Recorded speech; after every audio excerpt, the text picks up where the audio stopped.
Arkadaşlar bugün ben sizlerle Venice'in tanıtımını yapacağım. Oyuna başlayalım.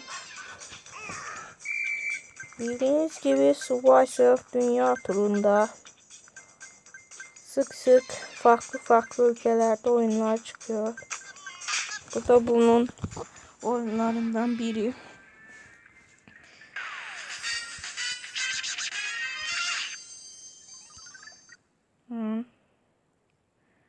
Facebook hesabımızı yapalım. Bir dakika. Devam edelim arkadaşlar.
Hay Allah.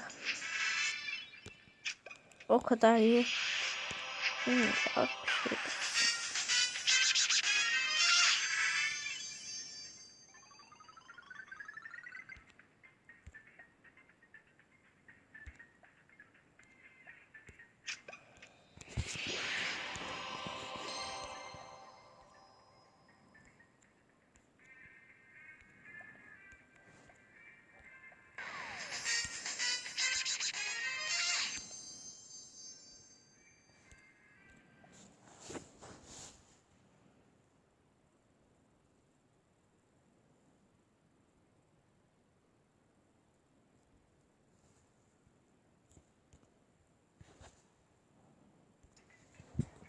Evet arkadaşlar, devam edelim.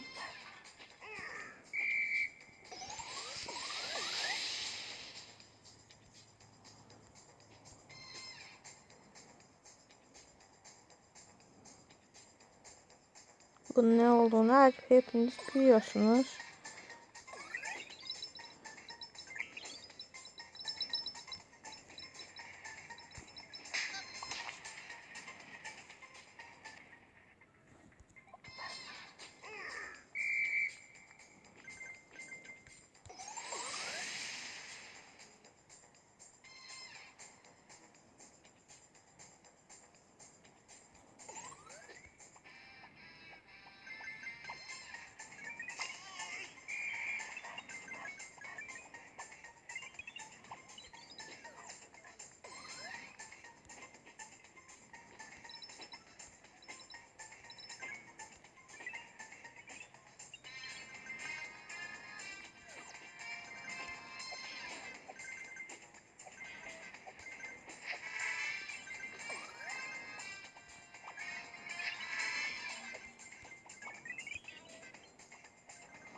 Yukarıda da bayağı eğlencesi olmuş.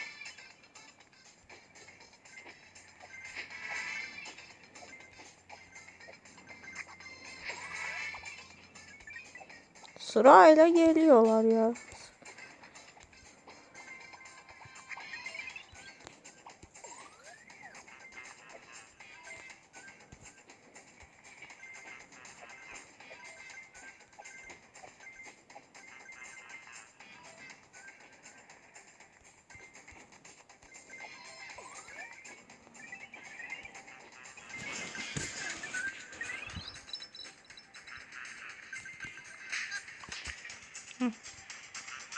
Neyse arkadaşlar, artık tanıtımı yaptım. Nasıl bir oyun olduğunu siz de biliyorsunuz. Abone olmayı unutmayın. Görüşmek üzere.